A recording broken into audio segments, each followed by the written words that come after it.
it's McKinley, and today I'm doing my next wrap up for books 16 through 20. I think I really liked all of these books except for maybe one. As usual, I'm going to go over the books and where they fell in my reading challenges that I'm doing this year, and let's do it. The first book I finished was the Illustrated History of Notable Shadow Hunters and Denizens of Downworld by Cassandra Clare and illustrated by Cassandra Jean. Let's just find a fun one. Here's Isabel. Beautiful. See if we can find Will Herondale, shall we? This book even goes into like the last hours and the dark artifices. Here's Jem. Here's Will. All of the illustrations have a flower that goes with them, and then like a little word that goes with that as well. And it gives information on this side about the Shadow Hunter, a lot of, not about the character, and a lot of it is stuff that you probably don't know. So I really enjoyed it. I gave it 5 stars. I probably should have put this in my graphic novels wrap up, but I didn't. I just put it here. So for a long time this was only available on Cassandra Jean's website, but now you can get it, I think, anywhere books are sold. I got it on Book Depository. Next book I finished was Under Rose Tainted Skies by Louise Gurnall, I think. Oh, I forgot to say where that Shadowhunters fell in my challenge. It's just a book with pictures for Pop Sugar. It didn't count for anything else. This book is about a girl with agoraphobia. She hasn't left her house except for therapy, I think, in like 3 years. And she's also got OCD. And I don't have agoraphobia or OCD, but I do have anxiety. And I personally think she did a really good job explaining how it feels, but the author does have agoraphobia, so that's probably why. And a lot of people are saying that this book, or when they summarize it, saying that Nora decides she wants to get better just because she meets a boy. That's not really true. Well, he is something she says to herself that she really wants to get better. It's not like an overnight thing that she just becomes better. In fact, well, I'm not going to say anything else, but honestly, if you're scared there's not going to be good representation in this book, trust me, it's good. And it's not a miracle cure.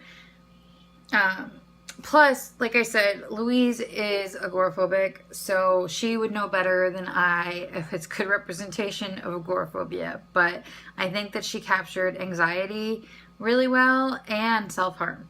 So 5 stars? I give it 4 stars.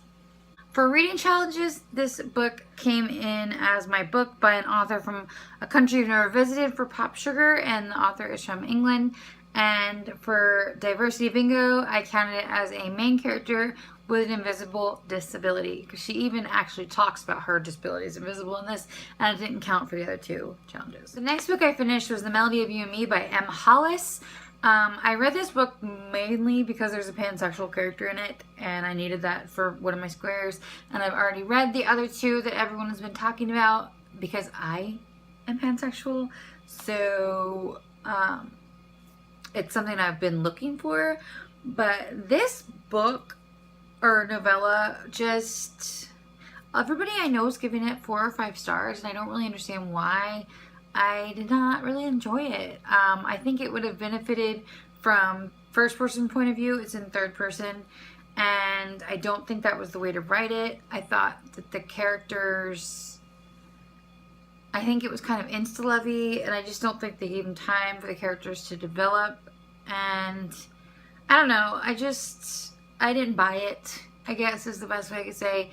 Maybe if it had been longer, I would have, but sorry. For the only challenge it counted for was Diversity Bingo, and it was the pansexual main character. The next book I finished was Word Nerd by Susan Nielsen, and this is about a little boy who his dad died before he was born, and his mom's super overprotective, and he's just gets picked on in school, and he's got a peanut allergy, and 3 boys try to kill him by putting a peanut in his food. And after that, his mom takes him out of school and homeschools him, and he develops this friendship with his neighbor, but like his landlord's son.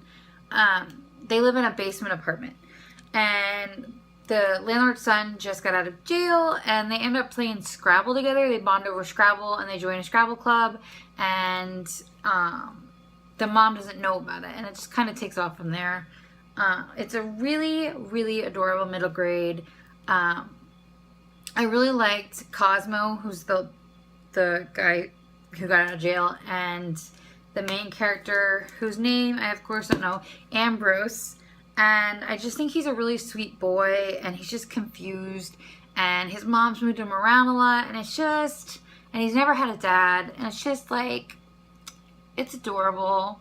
He's a sweetie, and I really, really enjoyed it. I think if you like middle grade, you will probably enjoy this. It's a middle grade contemporary. I tend to not read a lot of middle grade contemporary. I tend to read mostly middle grade fantasies, but this counted as a square, so I picked it up, and I'm actually really glad that I did, because I just really, really liked it a lot, and I learned a lot about Scrabble and the rules.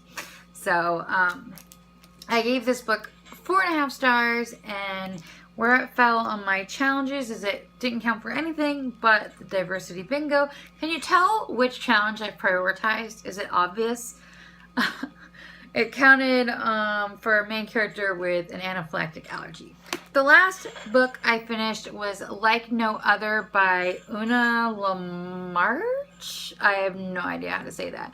Here's a funny story is I bought this book on my Kindle to read, and then I ended up getting the audiobook, and I came home one day and I was looking for something. I think I was looking for markers, and I see this book sitting on my table, and I remember I got this book for free at GeekyCon like in 2015 and completely forgot about it.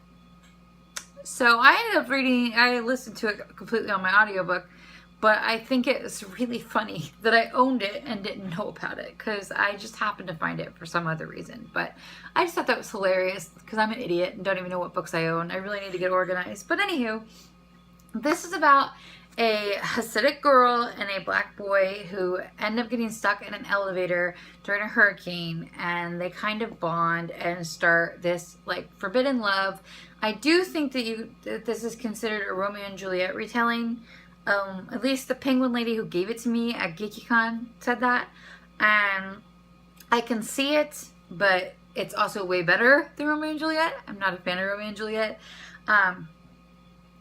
She's just basically trying to figure out why, as a Hasidic Jew, she can't do anything. Which they really aren't allowed to do anything. I learned a lot about being a Hasidic Jew reading this book, and like, my God, they can't do anything. Props to them for having that kind of faith. I don't think I could do it, and then he is, he's a black guy in New York, so there's a lot of stereotyping just because of the color of his skin, but somehow they fall in love. Now, my issue with this book is that it's kind of insta-lovey yet again, and the whole thing takes place like over I think just over a month, and it's a little unbelievable, but again, it's Romeo and Juliet retelling, so it's kind of expected.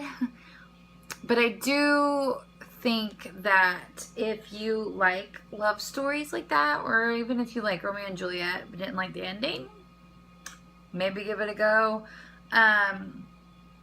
You definitely learn a lot about what it's like to be a Hasidic Jew, I will say that. And I do really, really like both characters. I liked him a little more. What are their names? I never know their names. Devorah and Jackson. I liked him a little more than I liked her, but it's still very likable characters, and like, she's got a big family, and I really liked her 2 sisters a lot, and It makes you feel good, you know. If you need a break from all those fantasies that I know everyone on BookTube reads, maybe check it out. Yeah. I ended up giving it 4 stars. I took away a star because of Instalove.